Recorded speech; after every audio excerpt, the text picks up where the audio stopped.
ناظرین، یہ 400 سال پرانی عمارت اپنے وقت کی سب سے بڑی اور شاندار عمارت ہوا کرتی تھی، جسے آج دنیا کا 7واں بڑا عجوبہ سمجھا جاتا ہے۔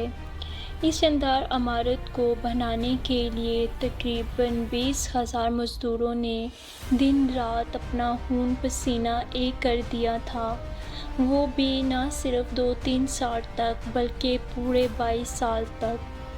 آج ہم اگر اس خوبصورت عمارت کی مالیت کا اندازہ لگائیں تو سنگ مرمر سے لپٹی اس خوبصورت عمارت کی قیمت $1 بلین یعنی 7,500 کروڑ روپے سے زیادہ ہے، کیونکہ مغل آرکیٹیکٹس نے اس کو بنانے میں کچھ ایسی مہارتیں استعمال کی تھیں کہ جن کی تعریف آج بھی دنیا کے ٹاپ انجینئرز کرتے ہیں۔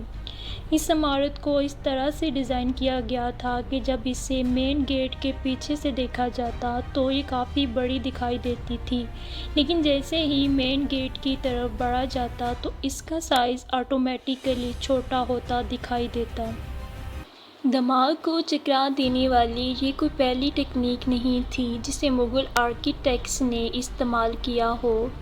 عمارت کے چاروں اطراف میں جو 4 مینار بنائے گئے تھے وہ سیدھے کھڑے نہیں تھے، بلکہ وہ تھوڑا سا باہر کی طرف جھکے دکھائی دیتے ہیں، اور ان مینار کو باہر کی طرف جھکانے کی بڑی وجہ یہ تھی کہ اگر کبھی خطرناک زلزلے کی وجہ سے وہ گر کر تباہ ہوتے ہیں تو باہر کی طرف گریں اور ان کی وجہ سے عمارت پر ایک آنچ تک نہ آئے۔ لیکن کیا وجہ تھی کہ اس کے بنانے والے اس پر ایک خراش تک لانا نہیں چاہتے تھے؟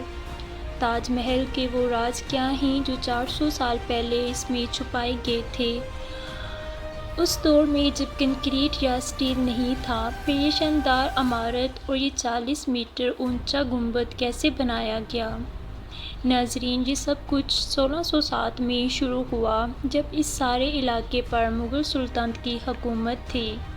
اس دن مغل بادشاہ کا سب سے چھوٹا بیٹا شہاب الدین یعنی محمد خرم 15 سال کا ہو گیا تھا، اور اس دن کو سیلیبریٹ کرنے کے لیے آگرہ قلعے میں ایک شاندار پارٹی کا ارینج کیا گیا تھا۔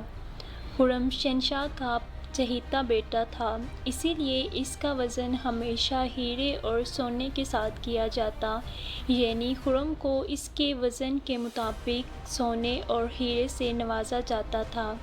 لیکن اس سالگرہ پر کچھ اور خاص ہونے والا تھا۔ شہنشاہ نے خرم کی شادی اپنے ایک وکیل کی بیٹی سے طے کی جس کا نام ممتاز محل تھا۔ ممتاز اور خرم کو پہلے ہی دن ایک دوسرے سے بے پناہ محبت ہو گئی تھی۔ اس وقت کوئی نہیں جانتا تھا کہ یہ محبت ہمیشہ کے لیے یادگار بن کر رہ جائے گی۔ اگلے 10 سالوں تک شہزادے نے بہت ساری جنگیں لڑی اور ہمیشہ فتح حاصل کی، اسی لیے شہنشاہ نے انہیں شاہ جہاں کا خطاب دیا، یعنی دنیا کا شہنشاہ۔ شاہ جہاں کی کل 6 بیویاں تھیں جو آگرہ کے قلعے حرم میں رہتی تھیں، اور ان 6 میں سے شاہ جہاں کو ممتاز سے سب سے زیادہ پیار تھا، اور یہی وجہ تھی کہ وہ اپنا زیادہ وقت ممتاز محل کے ساتھ گزارتے تھے۔ وقت تیزی سے گزر رہا تھا اور 4 سال بعد یعنی 1621 میں مغل بادشاہ کا انتقال ہو گیا۔ شاہ جہاں جو مغلیہ سلطنت میں کافی مشہور تھا اور شہنشاہ کا چہیتا بیٹا، تقریباً باپ کی وفات کے 7 سال بعد یعنی 1628 میں تخت نشین ہوا۔ پوری مغلیہ سلطنت اپنے نئے شہنشاہ سے کافی خوش نظر آ رہی تھی۔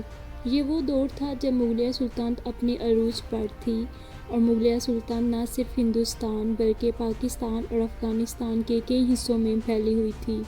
تمام فیصلے شاہ جہاں کرتا تھا، جبکہ ممتاز محل پیچھے رہ کر مشورے دیتی تھی، لیکن کوئی نہیں جانتا تھا کہ جلد ہی یہ خوشی کا مرحلہ غم کے اندھیرے میں بدلنے والا ہے۔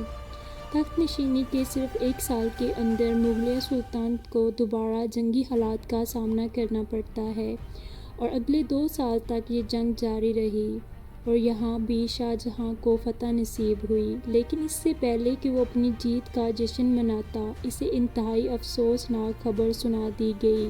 ممتاز محل جو کہ شاہ جہاں کے 14ویں بچے کو جنم دینے والی تھی، اس کی حالت کافی خراب ہو گئی۔ اور 17 جون 1631 کو اس کا انتقال ہو گیا۔ پوری مغلیہ سلطنت غم میں ڈوب گئی۔ اس خبر نے شاہ جہاں کو آگ کی طرح اپنی لپیٹ میں لے لیا، جیسے اس نے اس کی دنیا کو مکمل طور پر تباہ کر دیا ہو۔ شاہ جہاں کا پہلا پیار اور اس کی سب سے پیاری بیوی ممتاز محل اب نہیں رہی تھی، اور کہا جاتا ہے اس دکھ نے شاہ جہاں کو اندھیروں میں دھکیل دیا تھا۔ مرنے سے پہلے ممتاز محل نے ایک چیز کی خواہش کی تھی، وہ چاہتی تھی کہ اس کی قبر دنیا کی خوبصورت ترین قبر کے اندر بنائی جائے۔ اس کام کو مکمل کرنے اور ممتاز محل کی آخری خواہش کو پورا کرنے کے لیے شاہ جہاں نے اپنی ساری زندگی اور مال وقف کرنے کا فیصلہ کیا۔ ممتاز محل کی موت کے 6 ماہ بعد تاج محل کی تعمیر کا کام شروع ہوا۔ پوری سلطنت سے تقریباً 20,000 مزدور، مجسمہ ساز اور کاریگر اکٹھے کیے گئے تھے۔ شاہ جہاں کے حکم پر بہت سارے لشکر آگرہ پہنچ گئے، کیونکہ ممتاز محل کی قبر دریا جمنا کے کنارے موجود تھی، اس لیے یہ کافی مشکل کام تھا کہ یہاں پر دنیا کی سب سے خوبصورت عمارت تعمیر کی جائے، کیونکہ دریا کے کنارے کی زمین اکثر نرم ہوتی ہے، اور اگر اس جگہ کی کھدائی کی جاتی تو پانی کا بہاؤ تاج محل کی بنیادوں کو نقصان پہنچا سکتا تھا۔ اس مسئلے کو حل کرنے کے لیے مغل انجینئروں نے کئی کنویں کھودنے شروع کر دیے۔ مزدور اس وقت تک کنواں کھودتے جب تک کہ انہیں خشک مٹی نہ مل جاتی۔